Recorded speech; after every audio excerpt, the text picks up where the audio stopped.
It did not come with armies. It did not thunder through the gates. There were no declarations, no banners, no messengers galloping through the valleys crying warnings of what was to come. It came in silence, tucked in the fur of rats and the bellies of ships, invisible to the naked eye, yet destined to stain the memory of a continent for centuries. The year was 1347. In the Mediterranean, a Genoese trading vessel docked quietly in the Sicilian port of Messina. Its sails hung limp. Its crew, what remained of it, barely stood. Boils as black as soot covered their skin. Some bled from the mouth. Others lay dead before the ropes had even been tied to shore. From that ship, death walked onto land. And Europe, already fragile from famine, warfare, and a rigid faith that held the world in the iron grip of divine order, was about to face something it could neither fight nor explain. The Black Death, a storm without thunder, a judgment without a court.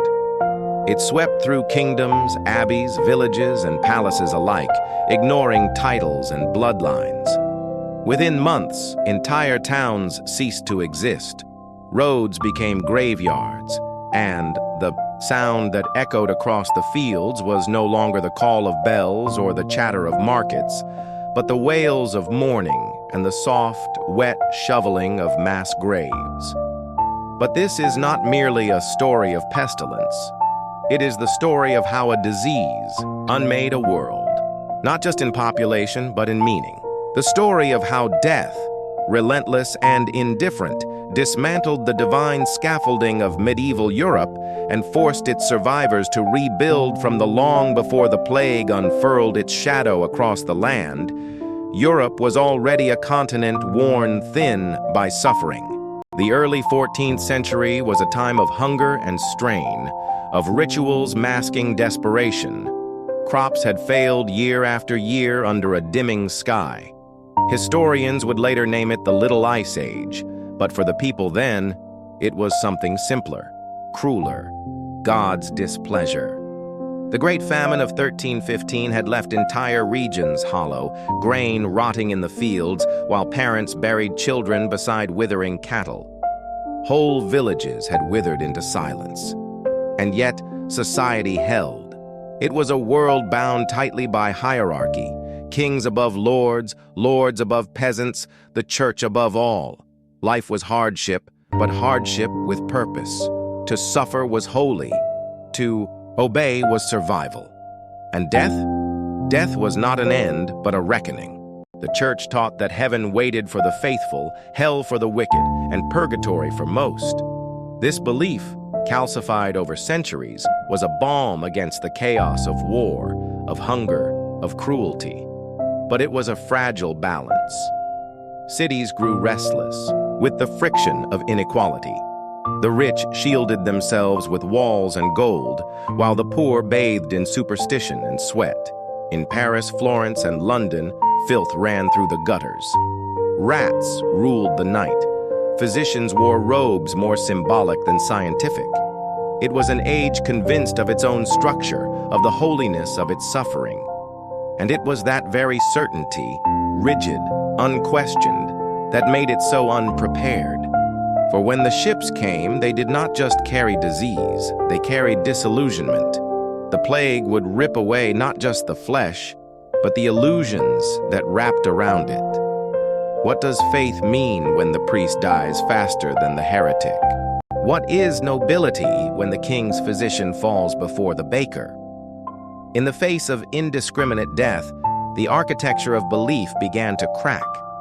And from that fracture, something darker and more revolutionary would emerge. It is the story of how the Black Death did not just kill, it changed everything. The plague did not come as a single wave. It came like a siege without end, returning in pulses, each one crueler than the last. From the ports of Sicily, it crept, northward, riding carts and pilgrims, merchants and monks, spreading faster than rumor and deadlier than war. In Marseille, bodies lay stacked in the street. In Florence, entire households died before the bread cooled. In Paris, the Seine flowed past monasteries filled with coughing, black-spotted novices and graveyards where the living shoveled the dead without names or prayers. No one was spared. The rich sealed themselves behind heavy doors, only to find the plague already nestled in their feather beds. The poor, who had never been safe, simply died faster. Physicians wore grotesque masks shaped like beaks, stuffed with herbs to block the poisonous air. Yet even they were powerless. Their tools were leeches and incantations. Their logic, based on balances of humors and alignments of stars, crumbled with each corpse. The church, once the unshakable pillar of divine explanation, was brought to its knees. Priests abandoned their flocks, bishops fled, and those who remained dug graves by the hundreds, praying in whispers that no longer echoed. Panic, raw and directionless, set cities ablaze, not with fire, but with fear. Some believed the stars were to blame. Others pointed to lepers, to beggars, to the Jews, and mobs followed. Entire communities were massacred, not because they caused the plague, but because they were convenient answers in a time that offered none. Humanity, when stripped of certainty, often clutches violence. But beneath the chaos, something deeper began to shift, something irreversible. For the first time in centuries, people began to question not only their leaders, but the order of the world itself. If God was silent and the king was helpless, then who held truth? Who deserved power? And if no one came to save them, perhaps they would have to save themselves. In the wake of so much death, silence took on new dimensions. It was not the peace of prayer or the hush of snowfall. It was the terrible quiet of absence. Villages once humming with the clatter of carts and the gossip of neighbors stood abandoned. Fields lay unplowed, overrun with weeds and the bones of livestock. In Paris, the very heart of Christendom pulsed erratically, its arteries clogged with grief. The bells of Notre Dame rang not in celebration, but in mourning, so often and so long that they became part of the air itself. Every man who walked its streets had dug a grave, burned a pyre, or kissed a fevered cheek. Gravediggers collapsed beside their work. Monasteries became tombs. The Seine, which once mirrored processions and pageants, now reflected torches of funeral barges drifting silently past shuttered homes. Yet amid the devastation, power waited. The monarchy, bloodied but unbroken, moved to restore its image. Royal edicts spoke of penance, divine punishment, and national unity.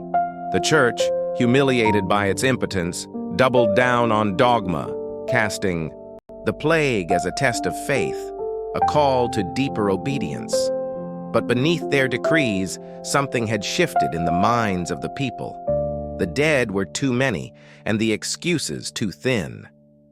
Survivors began to murmur what once would have been heresy, that perhaps suffering was not sacred, that perhaps the structure of the world, crown, altar, master, was not ordained but imposed. Laborers found themselves in demand. Fields needed hands. Lords, desperate to restore their estates, offered better terms. For the first time in memory, the poor could negotiate. And in that reversal, small but profound, lay the seed of rebellion.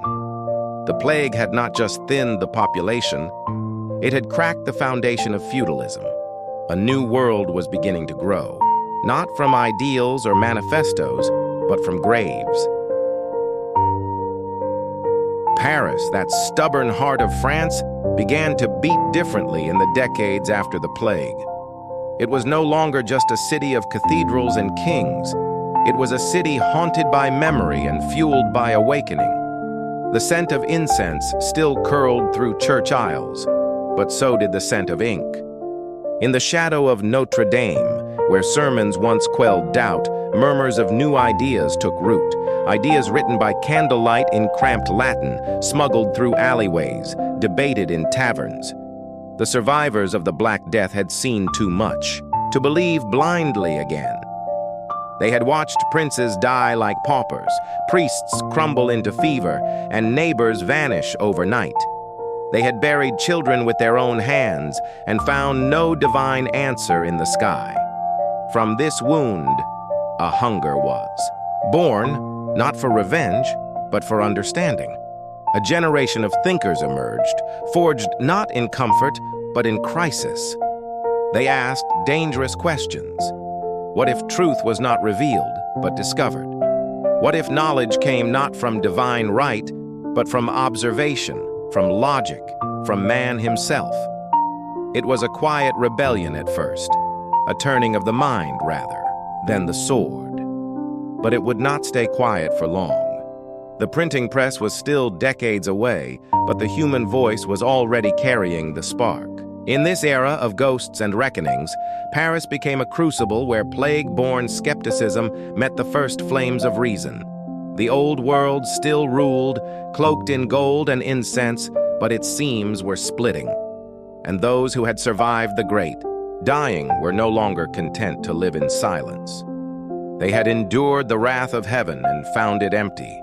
Now they looked to earth, to each other, to build a truth of their own.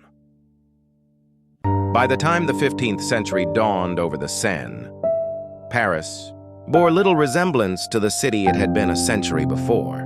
Its streets were still crooked, its rooftops still crowded with chimney smoke, but its soul had changed. The plague had not only culled bodies, it had carved out certainty. What remained was a city laced with tension, between old faith and new thought, between gilded courts and gutter hunger, between memory and desire. The monarchy, clinging to its throne like a relic in a storm, sought to reassert divine legitimacy through spectacle. Royal pageants filled the squares with trumpets and tapestries, trying to remind the people who ruled them. But even as the trumpets rang, the eyes of the crowd had changed. They no longer looked up in awe. They looked across to each other.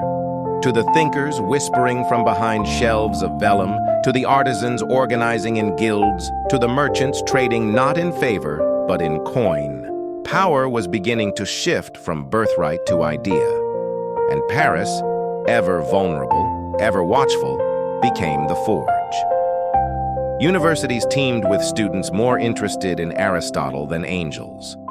The Sorbonne debated not just scripture, but logic, astronomy, medicine.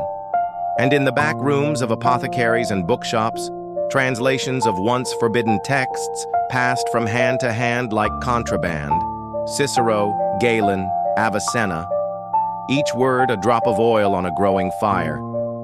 But Paris was not merely birthing knowledge, it was bracing for another blow. For as ideas rose, so did tension. Between peasant and noble, worker and guildmaster, reformer and cleric. The plague had undone the social order, and the minds it liberated now questioned the very chains that remained. It was no longer just death they feared. It was the weight of obedience. And though the next storm had not yet broken, the winds had begun to shift. In taverns, in lecture halls, in alleyways slick with mud and wine, the people of Paris asked, "What comes after? Survival?"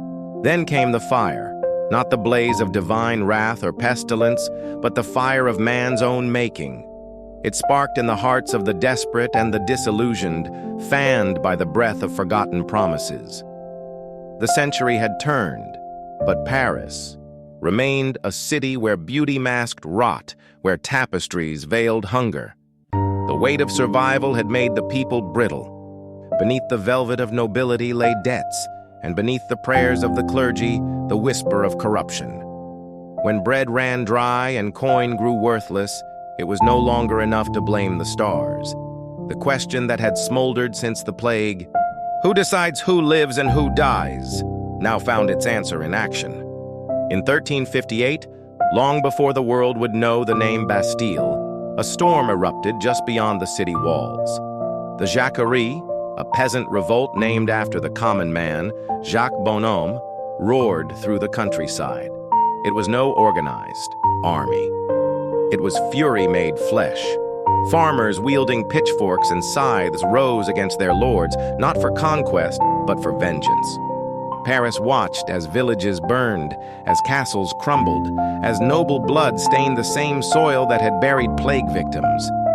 And though the rebellion was crushed, its echo remained.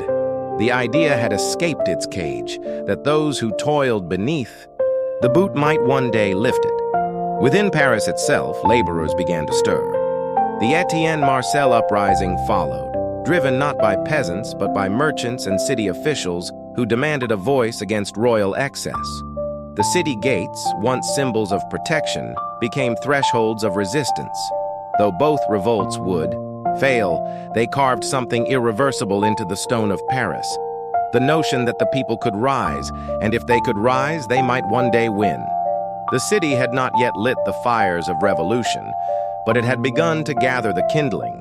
Paris, now restless and battered, became a city of masks. On its boulevards, nobility still paraded in silks, their powdered wigs bobbing beneath chandeliers, as if time had paused before the plague. But beneath those layers, of fashion, of formality, of forced reverence, the rot was growing. Every ornate carriage that rolled past the starving was a reminder. Every feast in the Louvre, while grain prices soared, was a provocation. And though centuries had passed since the Black Death first arrived, its legacy remained, not as disease, but as disillusionment. The people remembered what it was like when the world cracked open and the high-born died like the rest. That memory had become a lens through which every injustice was seen. The church, once a refuge, had become suspect. Too many indulgences sold, too many sins forgiven with coin, too much silence in the face of suffering. Faith still held a place in the hearts of Parisians, but it was changing. It was becoming personal, internal, divorced from the hierarchy that had failed them. In the taverns and back rooms of the Marais and Saint-Antoine, a new gospel was taking form, not of Christ or crown, but of man, of reason, of rights. Philosophes like Rousseau and Voltaire whispered through pages and gatherings, their words sharp as blades. That man was born free, that tyranny was not divine, that ignorance was not virtue. The printing press did what no rebellion could. It made resistance reproducible. Parisian cafes became battlegrounds of ideas, where students and soldiers alike debated the nature of power with the zeal of prophets. And while the king still sat in Versailles, bloated by luxury and blinded by mirrors, the capital was changing beneath him, not with the clang of swords, not yet, but with the rustle of pamphlets and the steady growing murmur of "Why not us?" The city was awakening, and what once was only fire in the mind would soon leap into the streets.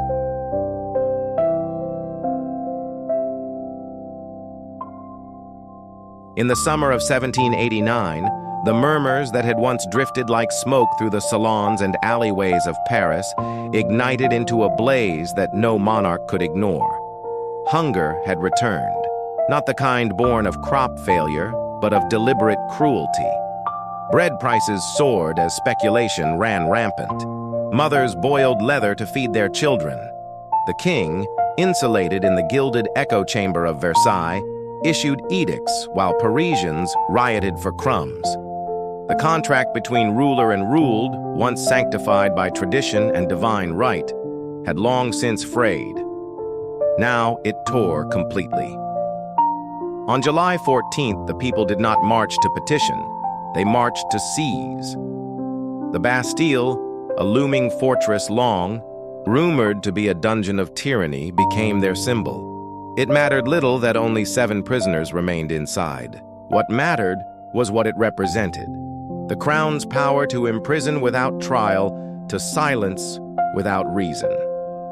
That day, the people of Paris stormed the gates. Muskets cracked, stones flew, and when the smoke cleared, the Bastille had fallen. Not to an army, but to bakers, cobblers, clerks, and carpenters. The city had become the revolution, Blood pooled where sermons once echoed. Heads were paraded on pikes. The monarchy, slow and stunned, recoiled, as if from a wound it had never believed real. The king's guards were no longer his shield. Some had joined the crowd. The flags of Europe fluttered nervously at the news, for Paris had done the unthinkable. It had not only questioned power, it had shattered it. But this was only the overture. For every brick pulled from the Bastille's wall, a deeper wall remained, of class, of fear, of vengeance. The old world had cracked, but what would take its place? Liberty was no longer just an idea. It was a demand, raw and roaring through the boulevards. And the revolution, like the plague centuries before, had no map, only momentum. As Paris plunged headlong into revolution, the very architecture of the city seemed to tremble beneath the weight of its own awakening. Cobblestones once laid for royal processions were now drenched in the footsteps of insurgents, philosophers, and executioners. The guillotine, a cold, mechanical answer to centuries of injustice, rose in the Place de la Révolution like an altar to the new order.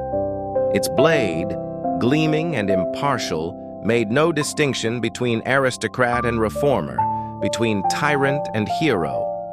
Paris, the womb of revolution, had become its crucible. In the salons where Voltaire once argued for liberty, silence fell. In the streets, people whispered names with fear, for to speak wrong was to vanish. The reign of terror gripped the city not as a moment of madness, but as a calculated purge. Robespierre, once the voice of incorruptible virtue, now dictated death with the fervor of a prophet gone blind. Neighbors became informants. Priests were executed in their vestments. Churches were stripped of saints and rededicated to reason. The goddess of liberty replaced the Virgin Mary in cathedrals. Paris, which had once wept under plague and starved under kings, now bled under its own revolution. And yet, beneath the terror, a strange kind of clarity emerged. The myth of divine right had been shattered. The people had seen themselves wield power, not borrowed from monarchs or gods, but seized by their own hands. It was messy, it was brutal, it was real. And that realization, that they were not subjects but citizens, could not be guillotined. The revolution would eat its children, as all great fires do. But it had already lit a path, not just for France, but for the world. The old Paris had died many times, by plague, by famine, by sword. But this death birthed something different. The idea that history was not given, but made. And in the embers of that revelation, Paris stood, bloodied, breathless, but unbroken. The smoke had not yet cleared when a new figure emerged from the wreckage, not cloaked in velvet or crowned by divine right, but in the gray uniform of a soldier. His name was whispered first, then shouted, Bonaparte! He was not born of nobility, nor chosen by priests. He was a child of the revolution, molded in its chaos, sharpened by its wars, and hungry with its ambition. Paris, weary from executions and betrayals, looked to him not with blind trust, but with desperate hope. He promised order where there had been anarchy, glory where there had been grief, and for a time, he delivered. The streets ran not with blood, but with soldiers' boots. The city, once ruled by kings and then by mobs, now bowed to a general. But Napoleon was not merely a ruler. He was a myth in motion. He crowned himself emperor in Notre Dame, daring even the Pope to step aside. Under his reign, Paris became the nerve center of an empire that stretched across Europe. New monuments rose, laws were codified, roads extended like veins from the heart of the capital. The city that had stormed the Bastille now watched imperial eagles soar. Yet, beneath the marble and maps, a question lingered. Had the revolution survived, or had it been caged? Napoleon spoke of liberty, yet demanded obedience. He promised fraternity, yet waged endless war. And though he adorned Paris with victory columns and triumphal arches, the cost was measured in bodies. Sons of the revolution marched east and vanished in the snows of Russia. The ideals born in the blood of 1789 now served the ambitions of a single man. Paris, ever watchful, began to murmur again. For even as crowds cheered beneath imperial banners, the city remembered famine, remembered fire, remembered that power, once challenged, could be challenged again. The question was no longer whether history could be remade. It was whether any man, even a conqueror, could truly master it. When Napoleon fell, first to exile, then to defeat, it was not with a scream but a sigh that rippled through Paris. The city had danced with empire and now stood alone once more, its dreams of eternal glory folded like maps in a war room. The Bourbon monarchy returned pale and trembling, like a ghost attempting to reclaim a home that had forgotten its name. Louis XVI rode into a city that had already buried a king, executed another, and crowned itself sovereign in spirit, if not in law. The Paris he faced was not the Paris of Versailles. It was a capital haunted by memory and emboldened by trauma. For the people had tasted revolution, endured terror, followed empire, and survived all three. They could no longer be ruled with parchment and pageantry.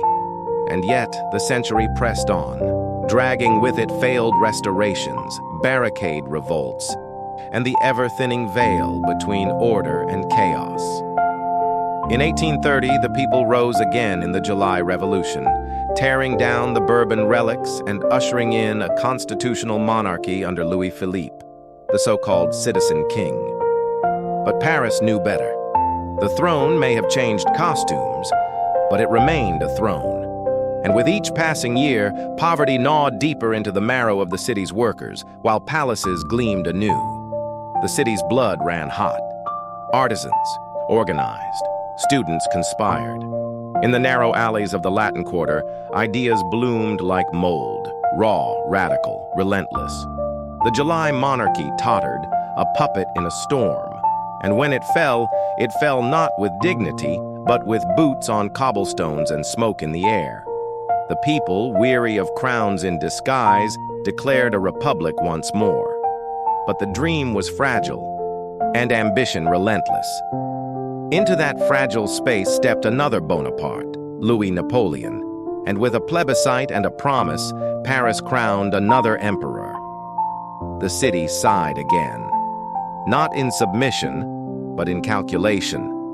For if history had taught Paris anything, it was this: no regime, no matter how gilded, lasts forever.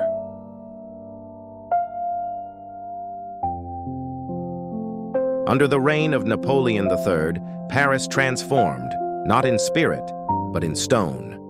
The narrow medieval lanes that once cradled uprisings and whispered conspiracies were torn asunder. In their place rose wide boulevards, sweeping vistas, and imperial grandeur. Baron Haussmann, the architect of this metamorphosis, did not merely renovate a city, he rewrote its very anatomy. The cramped and crooked Paris of barricades became a city of open spaces and iron fences, of grand avenues that could host parades or suppress insurrections. Behind every wrought iron balcony and manicured park lay a strategy. This was not just modernization, it was control by design. And yet, beneath the sheen of progress, unrest simmered. The poor were pushed to the outskirts, their homes razed in the name of beauty. The grand boulevards may have dazzled, but they also divided. Beneath the gaslight glow, inequality deepened. And in 1870, the illusion shattered. Napoleon III's war with Prussia, an ego-driven gamble, ended in catastrophe. The emperor was captured, the army routed, and Paris left exposed. The Prussians besieged the city, and for months, Parisians starved behind their majestic facades. Rats, pets, even zoo animals became meals. And when the siege lifted, a new trauma took its place: civil war. The Paris Commune of 1871 rose like a flame from the ruins, a worker-led government defiant of both monarch and republic. For 72 days, Paris belonged to its people, fiercely, dangerously, beautifully. They implemented reforms, abolished conscription, declared the separation of church and state. It was brief, it was bold, and it was crushed with merciless fury. In what became known as the Bloody Week, the French army re-entered Paris and unleashed vengeance. Tens of thousands were executed in the streets or deported. The city bled again, not from foreign conquest, but from internal betrayal. The boulevards that once gleamed with order now ran red, and Paris, reborn yet again, carried in its soil the bones of another dream denied. In the quiet that followed the Commune's fall, Paris wore its scars like an aging soldier, proud, wounded, and unrepentant. The republic that emerged was third in name, but first in tenacity. No more kings, no more emperors, just the promise, fragile and fractured, of a government by the people. And yet, beneath the tricolor flags and newly paved boulevards, the ghosts lingered. The city had become a palimpsest, each regime writing over the one before, but never quite erasing it. The wounds of betrayal and fire, of barricades and broken ideals, remained etched in stone and soul. But where history bruised, it also birthed. In Montmartre and Montparnasse, artists painted rebellion in color. In cafes and cabarets, poets and dreamers forged new revolutions, not with muskets, but with words and canvases. This was the Belle Époque, the beautiful era, but it was beauty born of defiance. Paris did not forget its dead. It danced with them. The Eiffel Tower rose not as a monument to power, but to possibility. Iron laced with ambition, rivets tightened, by a people who had seen too much to believe in permanence. Yet even as the city glittered with electric lights and gas lamps, darkness crept once more across Europe. The drums of empire, silent since Sedan, began to echo again.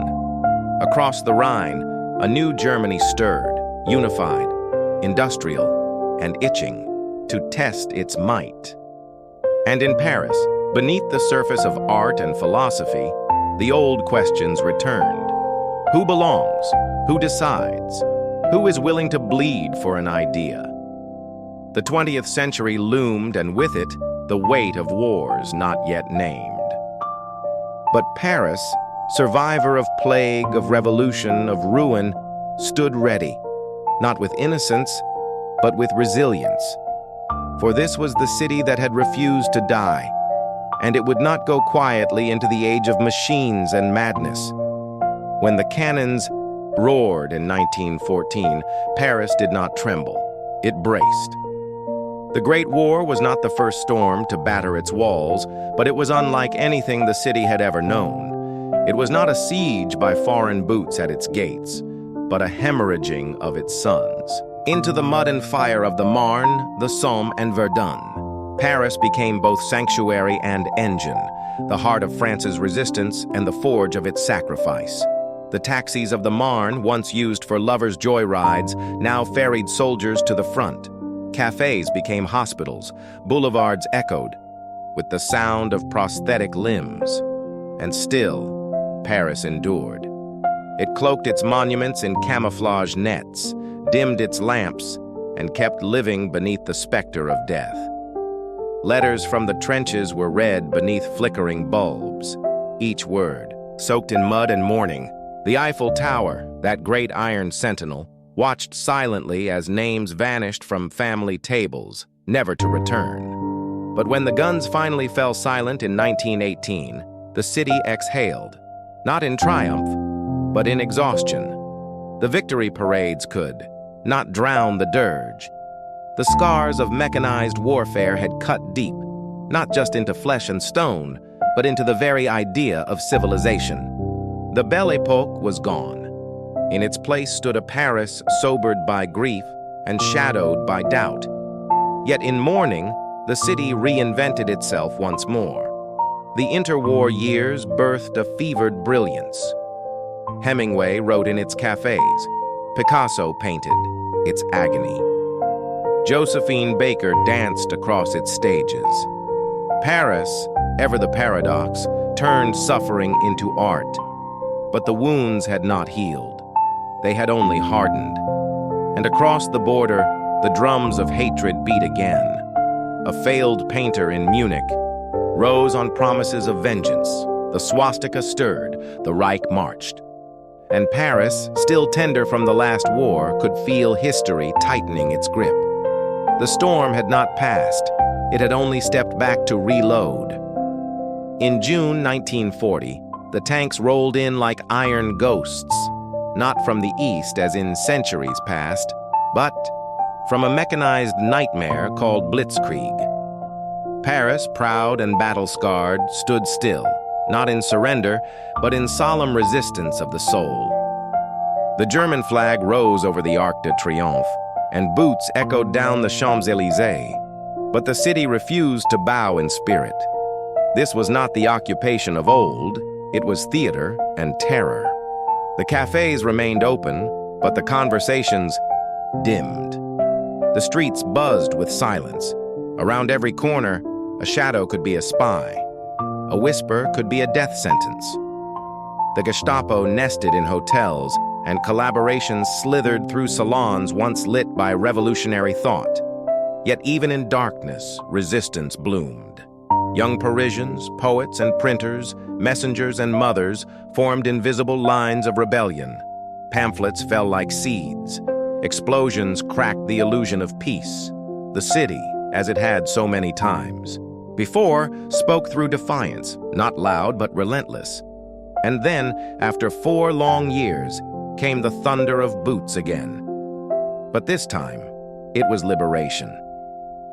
In August 1944, the people of Paris rose not with muskets, but with memory. Barricades re-emerged, hastily built from rubble and resolve. De Gaulle marched down the avenue not as a conqueror, but as a son returning home. The German surrender in Paris was swift, not because of mercy, but because the city had already won in spirit. It had endured, it had resisted, it had remembered itself.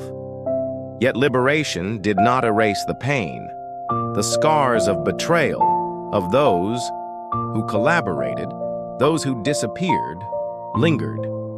The post-war years brought reckoning, reconstruction, and a new world order. But Paris, as ever, did not forget. It turned its wounds into warnings, its memories into monuments. For the city had learned that tyranny wears many faces, but so does resistance. And in that lesson, Paris reclaimed not just its streets, but its soul. The decades that followed were quieter, but no less transformative. Paris emerged from the ashes of war into a world rapidly changing. A world no longer ruled by empires and aristocrats, but by ideas, ideologies, and the iron machinery of modernity. Colonial revolts abroad shook the illusion of French supremacy, while at home, the very notion of identity trembled under the weight of migration, memory, and the ghosts of empire. The streets of Paris, once filled with revolutionaries and poets, now pulsed with protesters, students, and striking workers. In May 1968, it was not muskets but Molotov cocktails that lit the sky. Universities became battlefields. The Sorbonne became a fortress, and the walls of the Latin Quarter bloomed with graffiti. Sous les pavés, la plage. Beneath the cobblestones, the beach. The spirit of the barricade had returned, not to tear down a king, but to question the foundations of a tired republic. For weeks, the city teetered between revolution and reform.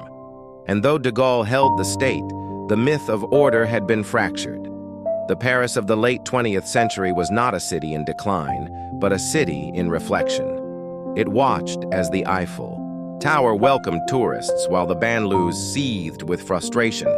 It hosted fashion shows and international summits, even as its suburbs burned with the anger of the unheard. It celebrated culture while wrestling with conscience. The City of Lights had become a mirror, reflecting both its grandeur and its guilt. And through it all, Paris endured. For it knew what it had always known, that history is not a straight road, but a spiral, where echoes become revolutions and silence becomes song. The same stones that once bore the feet of kings now held the weight of students, immigrants, artists, and dreamers. The revolution never truly ended. It had simply changed its mask. And Paris, timeless, tireless Paris, remained its stage. As the 21st century dawned, Paris stood not as a relic of the past, but as its living archive, a city layered with memory, contradiction, and defiant continuity. But the modern world brought with it new wounds. In 2015, terror tore through its heart. Gunshots shattered the evening air outside cafes, concert halls, and stadiums, not symbols of power, but of life itself. The attacks struck not the state, but the soul. And yet, in the face of blood and horror, Paris did not retreat. The morning after, candles flickered in the rain. Strangers embraced on sidewalks. Music returned to the same streets that had wept the night before. It was not a show of force. It was the quiet rebellion of the human spirit. The city mourned, but it did not break. Like the centuries before, the danger was not new. Only the weapons had changed. And again, Paris stood with its ancient armor: resilience, memory, and defiance. As politics fractured across Europe and the world tilted into disinformation and division, the city found itself at a crossroads. Protesters in yellow vests stormed its avenues, not for kings or constitutions, but for survival, for dignity, for the right to be seen. Once again, the cobblestones carried the echo of footsteps chasing justice. Climate marched through its plazas. Artists reclaimed its alleys. Refugees found shelter in its margins. Paris became more than the sum of its monuments. It became a question. How does a city bear so much history without crumbling under the weight? And the answer, whispered in every weathered stone and flickering cafe light, was this: by remembering, by bleeding, by beginning again. For in Paris, history is not behind you. It walks beside you, a living ghost, a warning, a promise. And through every fall and fire, the city whispers its eternal truth. You may burn me, bury me, betray me, but I will never die. In the twilight of every empire and the dawn of every revolution, Paris has been there, watching, bleeding, and breathing. It has been the canvas upon which kings painted their grandeur and rebels scrawled their fury. The Seine has mirrored the smiles of lovers and the flames of war, its waters darkened by centuries of secrets. There is no singular tale of Paris, only the countless voices stitched into its stones, the philosopher pacing beneath flickering gaslight, the widow clutching bread during rationing, the child chasing pigeons across the Place de la République, unaware that ground once ran with blood.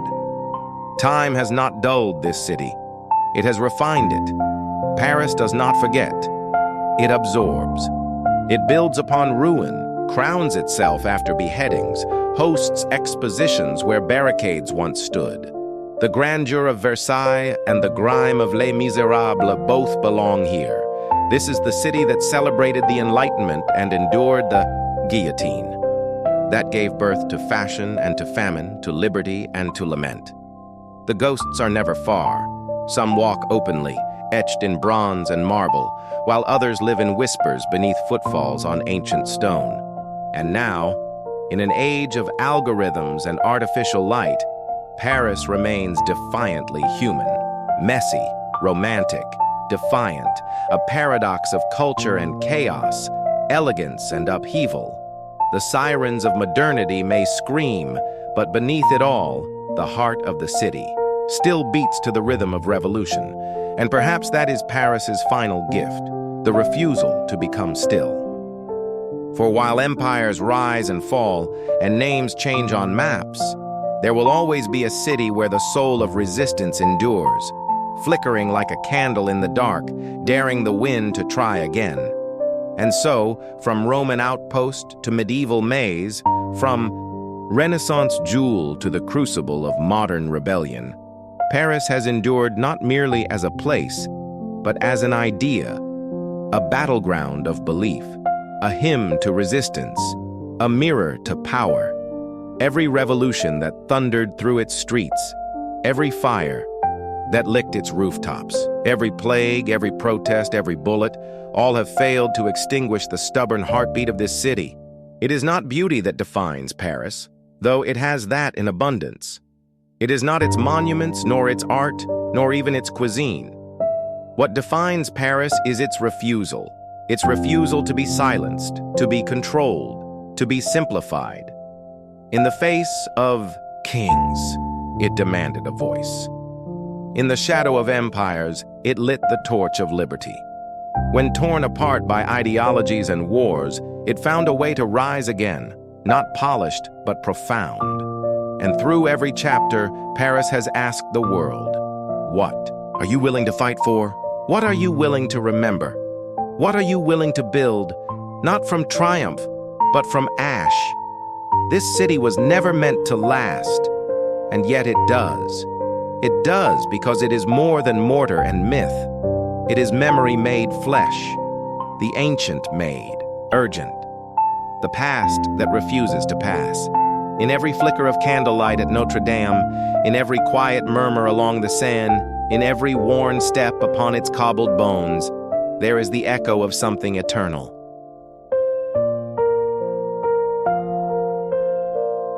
They had built an empire on iron discipline. For centuries, Prussia had been a forge of soldiers, of order, of silent obedience carried like a blade in the soul. From the icy rigor of Frederick the Great to the steel doctrines of the general staff, the German state had learned to worship duty above all. But in 1944, in the shadow of Hitler's monstrous war, that ancient virtue faced its final test.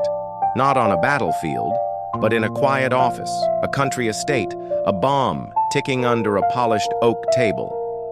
For inside the heart of the Reich, a secret movement stirred, an echo of the old Prussia, twisted yet unbroken, daring to rise against the tyranny it had helped shape. They were aristocrats, generals, pastors, lawyers, sons of the empire that had once marched to Wagner and Kaiser's drums. Now they conspired not to conquer, but to kill. The man who led them, Claus von Stauffenberg, was not a fanatic, not a revolutionary. He was a Prussian officer. His salute was sharp, his eyes colder than doubt, and in his briefcase he carried more than explosives. He carried the last breath of a dying ideal. This is the story of men forged by obedience who chose treason, of a state that shattered itself and a ghost that tried to set it right. This is the man who tried to stop Hitler. This is Sleepy Historian. Let's uncover the forgotten truth beneath the ashes of history. July 1944. The war had turned. The Eastern Front bled red as the Wehrmacht collapsed beneath the Soviet tide. In the West, Allied forces pushed inland after the storm of Normandy. And in Berlin, paranoia coiled like smoke through the marble halls of power. Hitler no longer trusted even his shadow. Yet behind the walls of this crumbling empire, a different shadow moved, careful, principled, and driven not by hatred, but by conscience.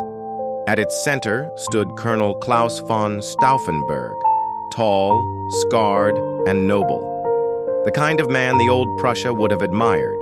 He had served Hitler, believed in Germany's destiny, but not in genocide, not in madness disguised as leadership.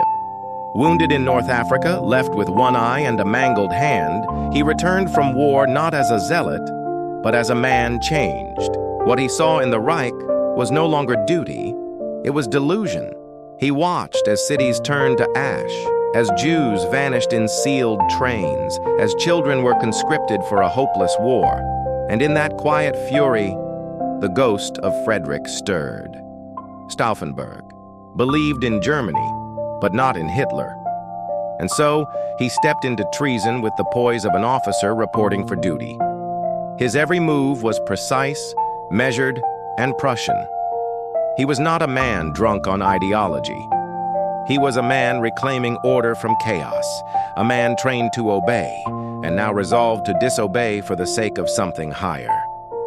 In the heart of Berlin, the Valkyrie plot began to take form, not as a spontaneous revolt, but as a methodical operation, rooted in military protocol and centuries of Prussian order. Operation Valkyrie had originally been designed by Hitler's own high command, a contingency plan to preserve continuity in case of internal rebellion or civil unrest.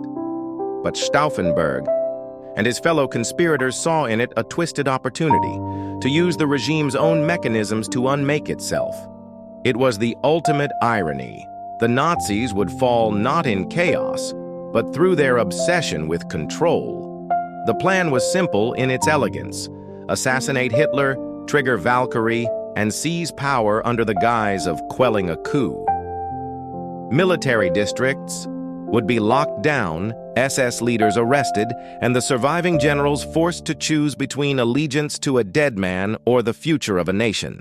Around Stauffenberg gathered a quiet army of intellectuals, soldiers, and clergy, men like Ludwig Beck, Henning von Treschow, and Karl Goerdeler.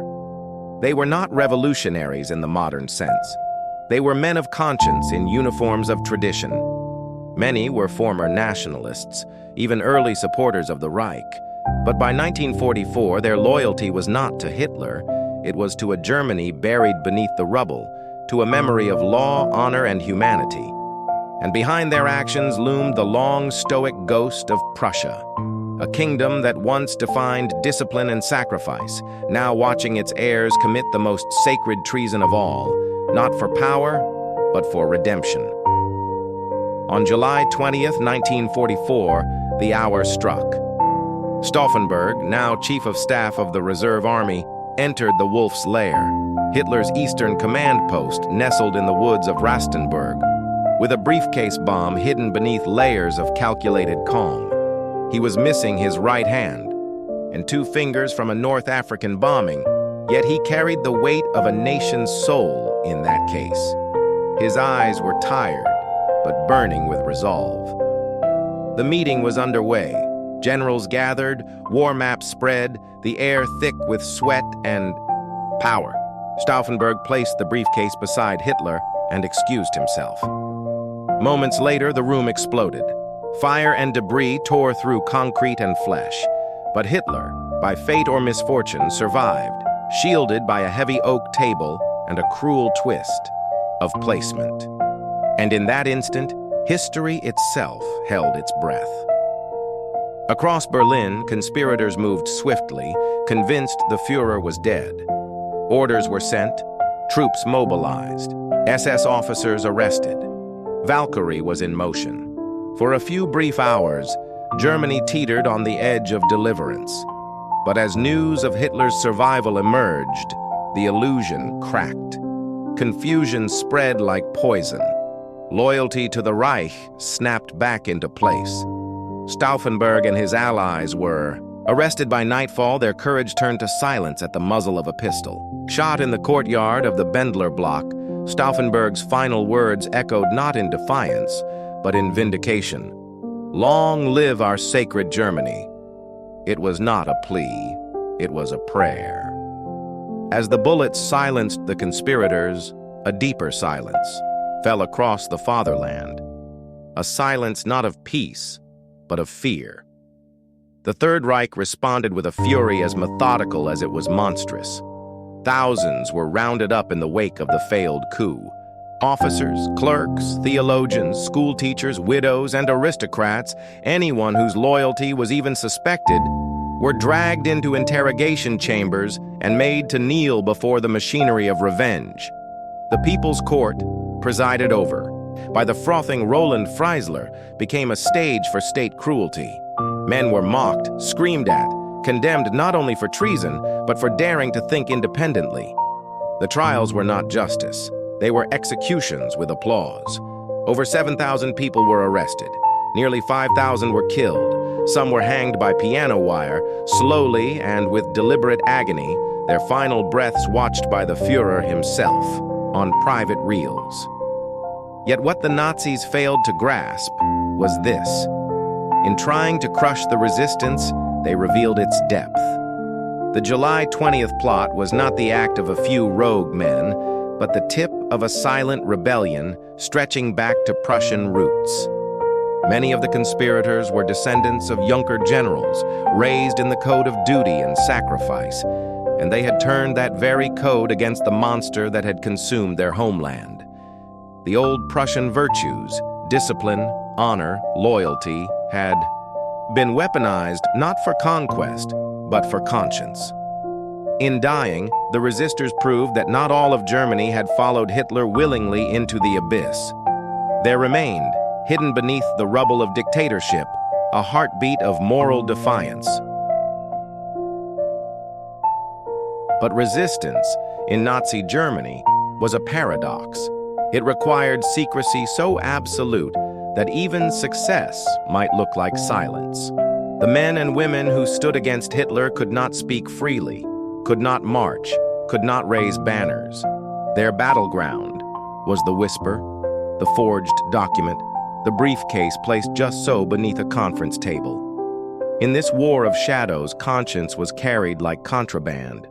And nowhere was this resistance more quietly potent than in the circles that had once revered the military traditions of Prussia. It was in the dim drawing rooms of Berlin, in the corridors of old estates, that a different vision of Germany began to gestate. One that remembered not only Frederick the Great's victories, but also the philosopher kings and reformers of the 19th century. These dissidents clung to an idea long buried under rubble and blood, that German greatness did not have to mean German brutality. They envisioned a post-Hitler Germany anchored in dignity, democracy, and the rule of law, shaped not by the SS, but by thinkers, jurists, and spiritual leaders. Even in places like the Abwehr, the military intelligence agency, quiet flames were lit. Admiral Wilhelm Canaris, who had once served the empire with pride, now used his office to shield Jews, misdirect Nazi operations, and pass intelligence to the Allies. His was not a loud rebellion, but a patient sabotage. These were not idealists in ivory towers. They were warriors trained in the Prussian mold, men for whom duty to the state once meant obedience, now meant dissent. In their coded words, in their sacrificial choices, they declared that true honor was not in following orders, but in refusing evil. It was in this crucible of silent defiance that Claus von Stauffenberg emerged, not just as a man, but as a symbol. Aristocratic, intelligent, forged in the heat of war and disillusionment, he was the very embodiment of the old Prussian ideal, refined, disciplined, and unshakably loyal to a higher moral order. But the oath he had once taken to Hitler now festered like a wound. In the charred ruins of North Africa, where he had lost an eye, a hand, and 2 fingers, Stauffenberg saw not just the collapse of flesh, but the unraveling of the myth he had once served.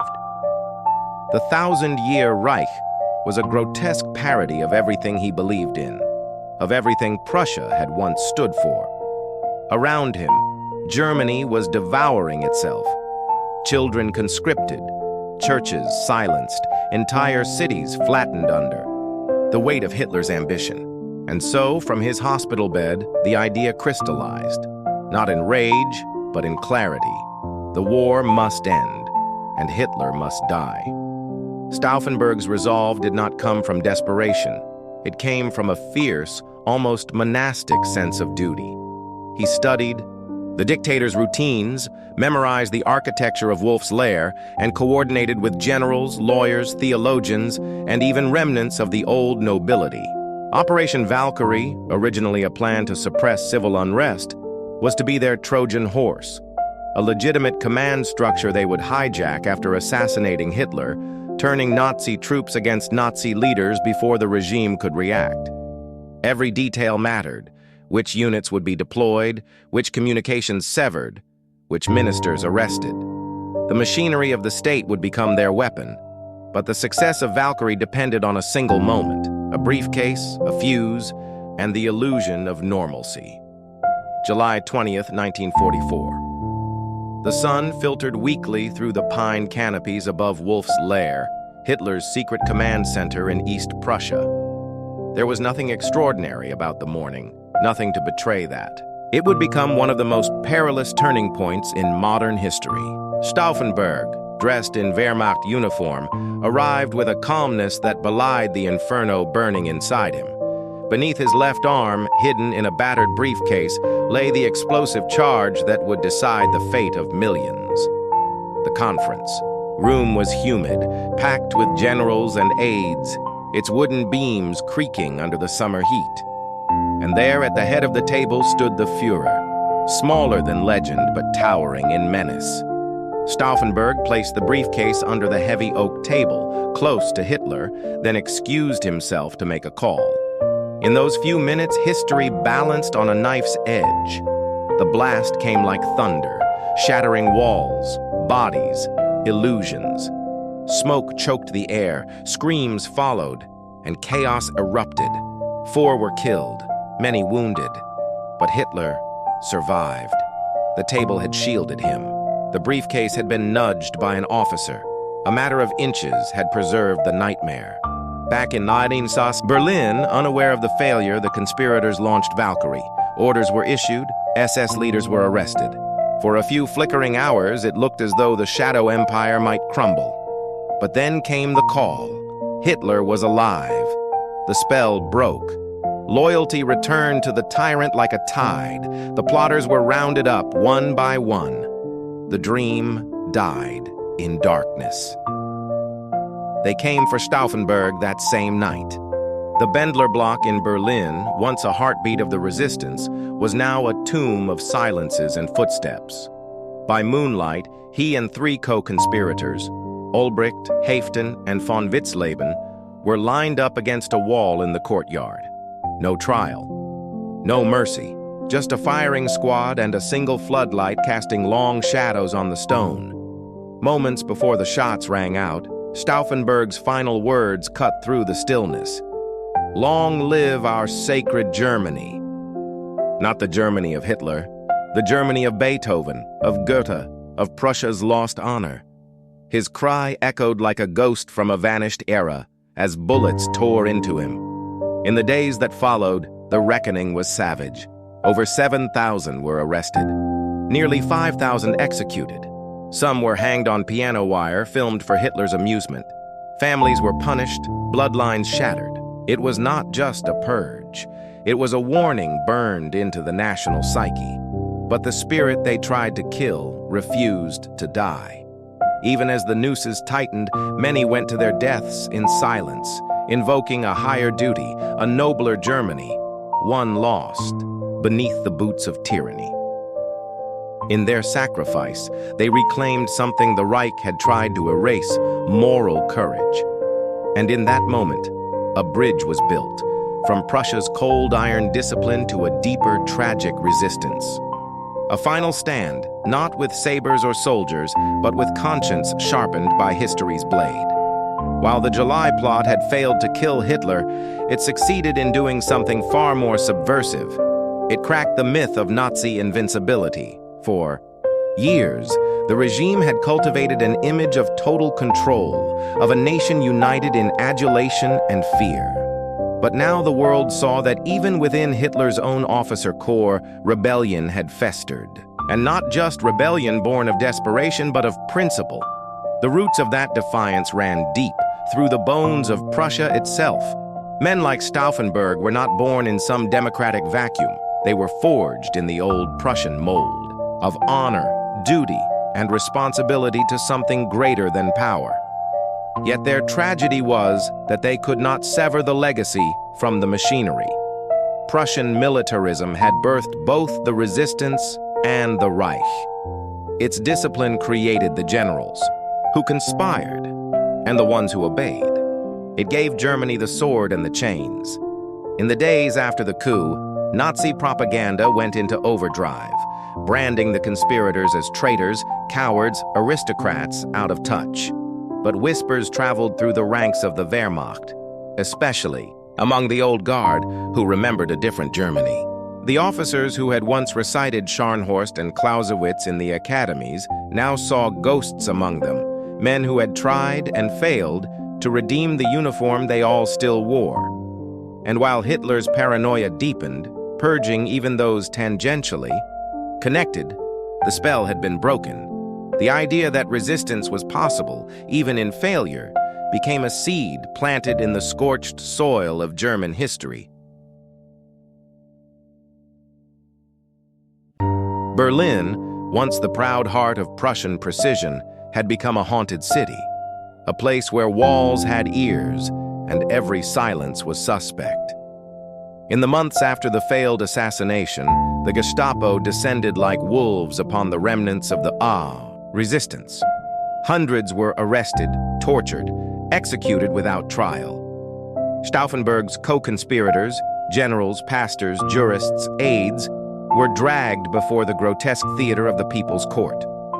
There, Judge Roland Freisler, a man drunk, on vengeance and theatrics, mocked and screamed as men of honor tried to speak their final truths.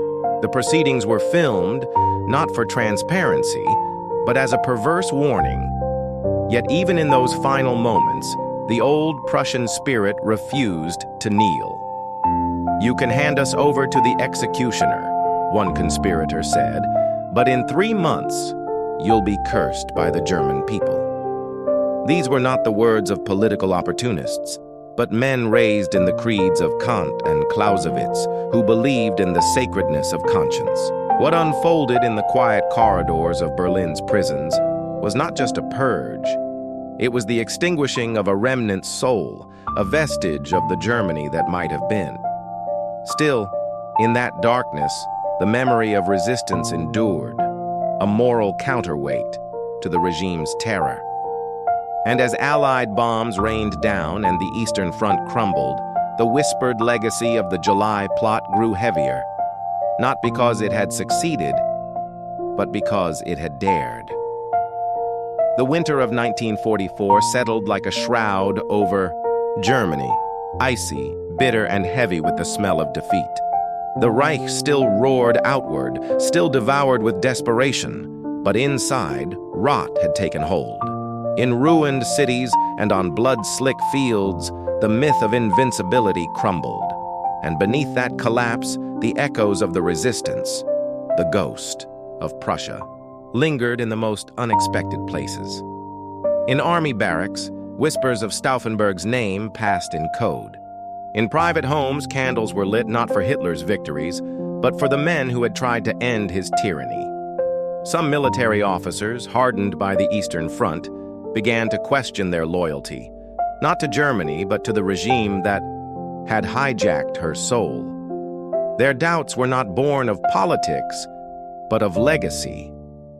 They remembered fathers who had fought in the Kaiser's wars, grandfathers who had upheld the codes of Frederick the Great. They felt, perhaps too late, the pull of that older Germany, the one that believed in honor over obedience. In those waning days, as defeat loomed large and the Führer's madness deepened, a strange duality haunted the Wehrmacht. Outward allegiance, inward collapse. The very fabric of German militarism, once forged in Prussian steel, was unraveling. Not by Allied bullets alone, but by the slow internal erosion of faith. A reckoning had begun, not just for a nation, but for an idea. That power, unchecked by morality, would always devour itself. In the final months of the war, Berlin became a haunted stage where ghosts of past empires wandered the crumbling avenues. Beneath the thunder of Allied bombers and the distant rumble of Soviet artillery, the heart of the Reich beat, weakly, erratically. Hitler, now a shadow of the messianic figure he once claimed to be, raved in his bunker, surrounded by yes-men maps that no longer matched reality. But above ground, in the still-standing shells of Prussian palaces and silent war ministries, a different kind of battle played out. A philosophical reckoning. Officers, bureaucrats, and old aristocrats stared into the abyss their nation had created, and some clung desperately to the memory of an older code, the Prussian ethos of duty bound by conscience. Even as the Gestapo hunted dissenters and summary executions became common, faint ripples of resistance persisted. Some aided Jews in escaping, others sabotaged orders or delayed deployments, and a few, just a few, plotted once more. Not for glory, not for victory, but for redemption. They had failed to kill the tyrant, but they would not let Prussia's legacy be entombed with him. In letters never sent, in diaries buried beneath floorboards, they preserved their shame and their truth. For history, perhaps, or simply for peace. This was the end not only of Nazi Germany, but of an illusion that discipline without ethics could ever build a just state. The Prussian idea, twisted and exploited, had burned in Hitler's fire. But the soul of it, the conscience that bled in 1944, remained. A quiet defiance, etched not in monuments, but in memory. As the Reich disintegrated, so too did the myth of its invincibility. In shattered cities, among the ruins of order and empire, a reckoning took place, not in courtrooms or tribunals, but in the hearts of survivors. The failed coup of July 20th was no longer whispered about with fear, but remembered with a bitter reverence. For those who had dared to act, even in vain, were now seen not as traitors, but as prophets of a Germany that could have been one where law stood above the Führer and where honor was not measured in obedience, but in resistance. School children began to hear names like Stauffenberg, Beck, Goerdeler, and Treschow, once erased, now spoken with tentative pride. The Prussian identity, long synonymous with militarism, began to fracture and evolve. What had once been a sword now longed to be a shield. In post-war Germany, first in the West, later in the East, survivors of the resistance became moral anchors. Their silence, their letters, their trials became part of the new republic's fragile foundation. Not all accepted them. Some still saw only failure. Others questioned their motives. But for a nation clawing its way out of guilt, they became symbols, flawed, human, and necessary. Not saviors, but signposts. Reminders that in the darkest machinery of tyranny, a few gears refused to turn. And that refusal, though crushed, still mattered. In the ashes of defeat, the legacy of the German resistance began to flicker into life, not as a triumphant banner, but as a quiet, painful echo. The world had moved on, consumed by the trials of Nuremberg, the Iron Curtain's descent, and the rebuilding of Europe. Yet within Germany, questions lingered like ghosts in old halls. Could a nation built on obedience ever redefine itself through defiance? The answer lay not in monuments or declarations, but in remembrance. In 1952, a modest plaque was placed in the Bendler block, where Stauffenberg and his fellow officers had been executed. It read simply, "They died for Germany." For years, it stood largely ignored, as if the country could not yet bear to confront its dual truths of complicity and courage. But with time, the silence broke. Veterans of the resistance, those who had survived torture, prison, and disgrace, began to speak, not for glory, but for warning. They testified in schools, appeared before parliaments, wrote memoirs in careful, precise prose. Their stories were not romantic. They were steeped in failure, ambiguity, and moral torment. But they spoke to a deeper Germany, one struggling to emerge from beneath the shadow of the Reich, seeking a lineage not of conquest, but of conscience. And thus, the legacy of Prussia, once chained to militarism, was subtly redirected. No longer solely the kingdom of iron and discipline, it became part of a more complex inheritance, a land that, even in its darkest hour, produced men and women who chose the harder path and fell for it.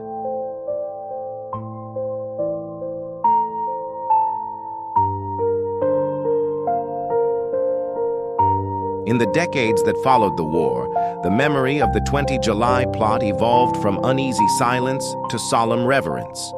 But this transformation did not come easily. In the West, the Cold War demanded new narratives of German Reformation, of democratic rebirth.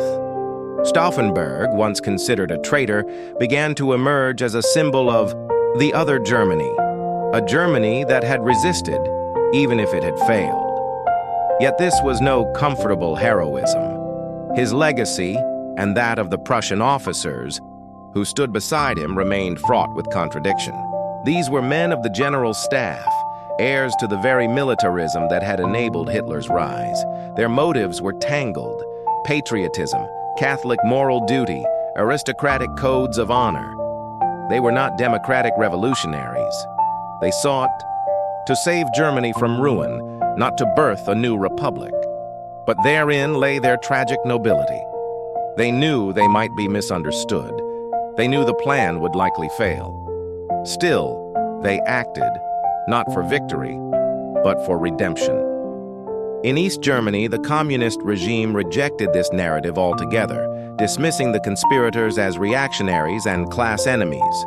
Resistance, in their telling, belonged only to the workers, the communists, the partisans. And yet, even behind the Iron Curtain, the memory could not be wholly buried. Quietly, in church halls and private circles, the names of Bonhoeffer, Gordeler, and Beck were whispered with respect.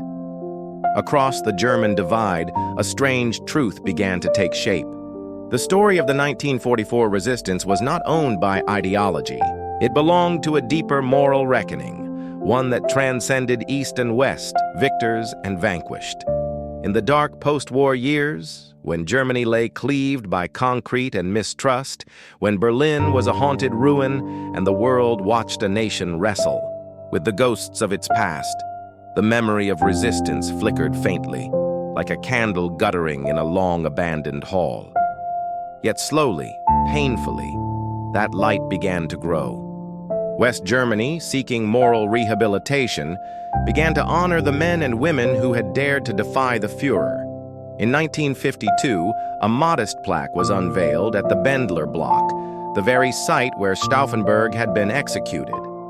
In time, it would become a shrine to conscience, a national place of mourning and reflection. But commemoration did not cleanse the wound. The conspirators had acted in the name of a different Germany, one rooted not in Nazi fervor, but in Prussian principle, in Christian ethics, in a sense of duty to something higher than power, and for many that evoked unease. Could such men, steeped in elitism, tied to monarchy, truly be called heroes of freedom? The answer, like Germany's soul, remained unresolved. Yet their defiance stood as a quiet absolution. They had seen tyranny not as an opportunity, but as a cancer. They had chosen honor over obedience.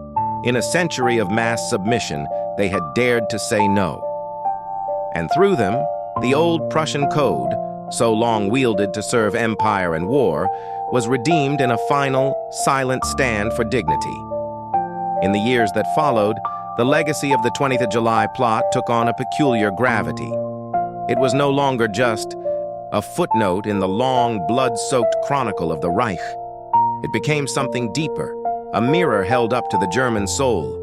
The Cold War turned Germany into a stage once more, this time not for tanks and empires, but for memory and meaning. In West Germany, schools began to teach the story of the resistance, cautiously at first, then with reverence. Names like Stauffenberg, Treschow, Gördeler, once erased, now re-emerged in textbooks and street names. Yet the reckoning was uneven. For every child who learned of these men as patriots, others saw them as failed aristocrats clinging to a shattered order. And indeed, that paradox lingered. These were not Democrats in the modern sense. Many of them had tolerated Hitler, even served him, until the abyss became undeniable. But perhaps that was the point. Their courage was not born of purity, but of awakening. They were men forged by Prussian steel, taught to obey, who in the end chose conscience over command. In that tension lay their power and their warning.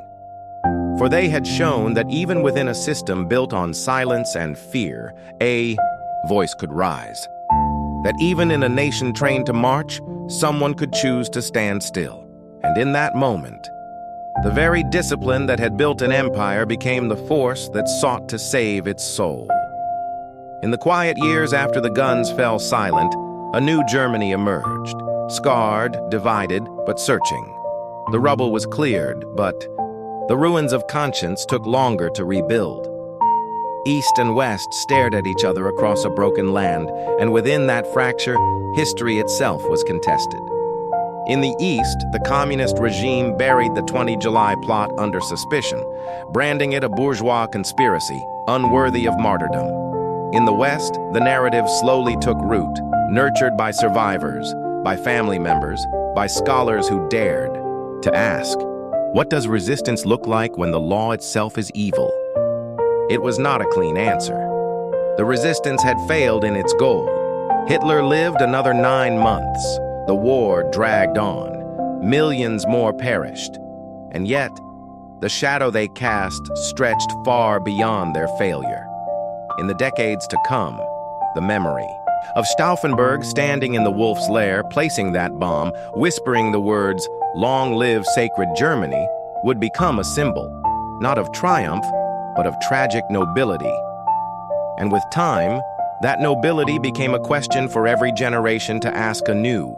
What would you risk if the state lost its soul? Would you obey? Would you rebel? Would you speak, knowing it might be your last word? In that question, the spirit of the Prussian resistance lived on, not as a banner to wave, but as a weight to carry.